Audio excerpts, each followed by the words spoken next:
నిన్న మొన్న వీడియోలో చెప్పాను. సంజనాని ట్రిగ్గర్‌ని చేసి శ్రీజ హైలైట్ అవ్వడం కోసం సంజనాని టార్గెట్ చేస్తుంది.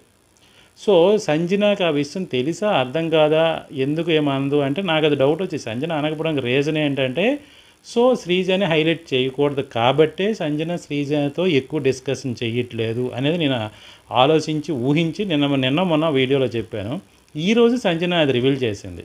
నువ్వు నన్ను ట్రిగ్గర్ చేస్తే నేనేదో మెంటల్ దానిలాగో, ఏదో పిచ్చదానిలాగో కేకలేసేస్తానేమో, అరిచేస్తానేమో, అక్కడ నువ్వు ఇదైపోతావేమో అని చూస్తున్నావు కాబట్టి, సో నేను ఆ పని చెయ్యను, సో నువ్వు ఆ ఆలోచన కూడా వేస్టు అని చాలా క్లియర్‌గా చెప్పడం అనేది జరిగింది.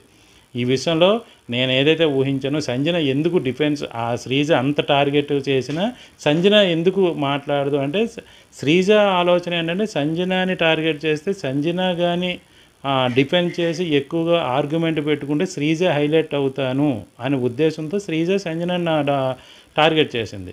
ఆ విషయం సంజనకి అర్థమయ్యి సంజన నువ్విచ్చేదానికి నేను స్కోప్ ఇవ్వను అని చెప్పి సంజన నిజంగా ఒకరికి మించి ఒకరు తెలివైన వాళ్ళనే అనిపించింది. సో ఈ గేమ్ చూస్తే నాకు అదే అనిపించింది వీళ్ళిద్దరిని చూస్తే. ఇకపోతే